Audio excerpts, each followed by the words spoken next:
Hi, my name is Michelle Suter, and I'm the orchestra director here at the Willmar Senior High School. And today we're so happy and thankful to have two members of the Minnesota Orchestra with us, working with our students. And we have one member from the string section and one member from the brass section. So let's meet them. First of all, what is your name and where are you from originally? My name is Peter McGuire, and I'm originally from Mankato, Minnesota. And I'm one of a handful of Minnesotans in the orchestra. I think there are 4 or 5 at this point, which out of 95 is probably in line with any other major orchestra. And that because I'm a Minnesotan, it's not necessarily foreseeable that I'd end up playing in the Minnesota Orchestra.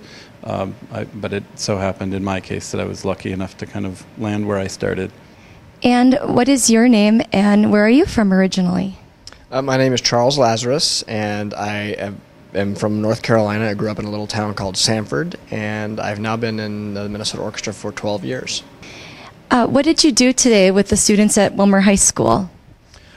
Today, a string quartet from the orchestra, we played a couple of movements of string quartets for the students, and then we sat in the high school orchestra as they played pieces that they had just played in a concert. Then we were able to offer suggestions, things that might help the group work a little better, maybe even addressing some individual techniques with some of the students, just so that they understand more how to play their instruments to serve the ensembles that they're playing in. But we had a good time, and it's always nice to see how groups work with each other. There's so many cellos in the high school orchestra, it's amazing. We have less cellists in Minnesota Orchestra right now than you have in your high school orchestra, so it's great to see and to hear that resonance in the strings. And we worked with just the string section of the high school orchestra, but we had a good time. They had good questions, and it's nice to kind of remember how it was to be a student learning music and really just hungry for any advice we could get from somebody who's doing that all the time, because when you're playing as a student, you get precious little time to really sit there and interact as an ensemble, and it's interesting to hear from people who have done it a lot. So hopefully they felt as I felt when I was their age, and they felt like it was an opportunity to glean as much as they could in the short time we had to work with them.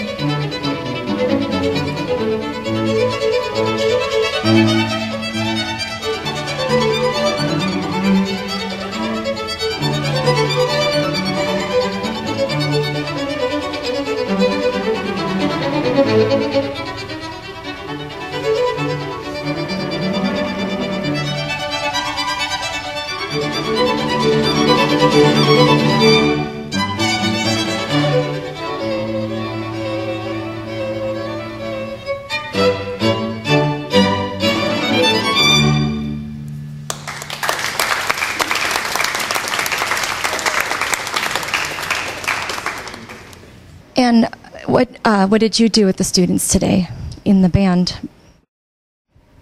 Well, we were there with a brass quintet from the orchestra, so 2 trumpets, French horn, trombone, and a tuba, and we worked with 2 of the concert bands.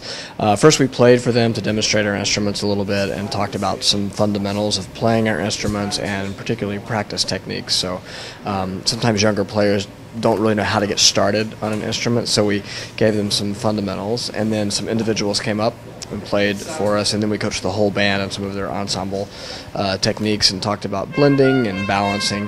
But most importantly, we tried to teach them how to practice efficiently so they can get the most out of their time, because students tend to be very busy and they want to be better on the instruments, but like I said, they don't always know exactly how to get started.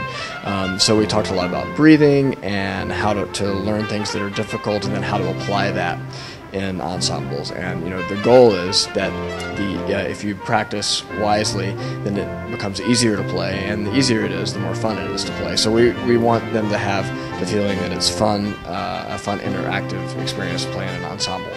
And we wanted them to hear what was possible on their instruments, but also sort of help them build from the ground up. And they did a great job. They were very open. They were not shy at all. They volunteered right away to play, and we had a great time working together.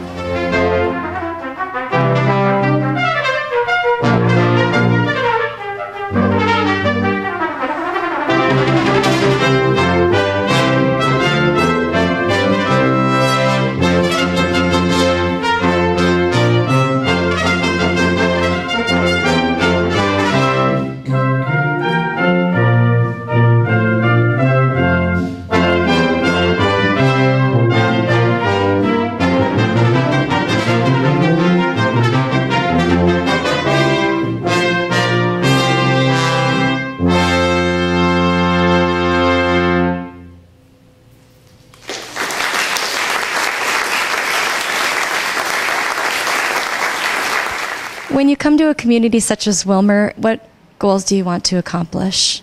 What we're hoping to do is, we have this great performance space in downtown Minneapolis, and it makes sense acoustically. It holds a lot of people. The full orchestra can be there with great ease, and we have all our instruments backstage and everything we need for percussion and otherwise. But not everyone can come to us with any regularity or maybe at all. And but most of our backgrounds are not growing up in major epicenters of cultural activity. Somehow something came to us when we were growing up where we were, and we of course had to go somewhere else to get our exposure to symphonic music, since there aren't too many symphony orchestras. It's great that Willmar is doing a lot here, and basically we need to bring the orchestra to people so they can recognize us and recognize that it's really a collection of individuals. I think Willmar will realize that really it's a bunch of people that they can know and that have very different backgrounds and approaches to their instruments and how we got to be in an orchestra. I think Willmar will get that more than people in Minneapolis get that, when they always see us together and they don't see us kind of picked apart and separately and as interactive a way as we're doing here. And what did you want to accomplish when you came to Willmar for this visit? Well, this residency is a really great opportunity for us to be really taking residence in a town that's so open, like Willmar is, to the 30 or so events that we have going on. So we have an opportunity to really connect with people on a personal level. It's not just like we're coming in, playing a concert, and then leaving. We have the opportunity to communicate with people, work with people, know them personally. They see us in a lot of different venues and socialize together.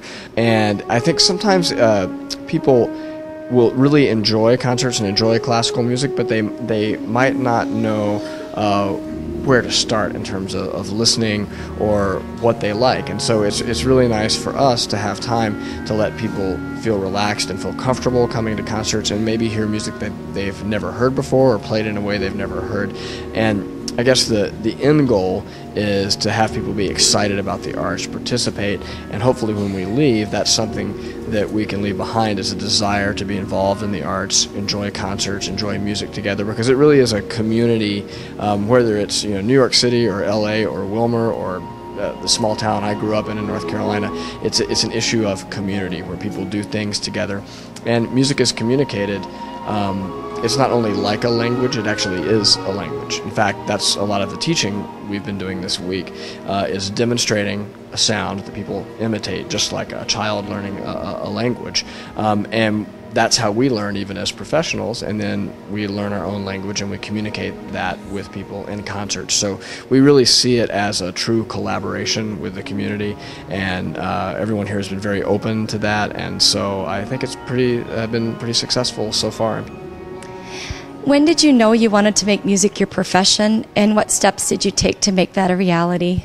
I started playing the violin when I was 4, and I just liked playing. So years later, when I was in high school, there was a local radio station that played classical music sometimes, and the person who was on the air during that show, he gave away a pair of tickets to a concert at Orchestra Hall in Minneapolis. and we ended up getting those. So my dad and I went up to a concert of Minnesota Orchestra, and I just couldn't believe how things sounded. It was just unbelievable to me that anything could sound that good in person. And he, at some point, kind of elbowed and he said, "Isn't that a way to make a living?" And then it really dawned on me that, wow, that's how they make their living. And that it was amazing to me that you can play, I could keep doing what it was that I was doing, although a very different level than what I was doing at the time, and that could be something that I could continue doing as a profession. And that was and still is amazing to me, that there is that much support. As it relates to students on an instrument, I think from my experience, if you can use your instrument as a way to express things that you can't otherwise express, then that can be a very special place. It can be a place of, introspection. It can be a spiritual place, but it's something that is just yours. And I think at first it's awkward to play an instrument, and music is something people use for a lot of purposes. So when it's your thing and it's kind of your personal thing, it seems like it's less popular, and you do it off on your. And most of the work you do as a musician is alone, at least for the many years that you're learning. And once it dawned on me that not only was this a profession, but also this is something that makes me different. That was another turning point. I see that in communities when we're able to go out and work with students. You can tell that for some of these students, it is as important to them as it was for me, and that this is something where maybe they realize that they have company in that respect, but also they recognize this is something that can set you apart for the rest of your life.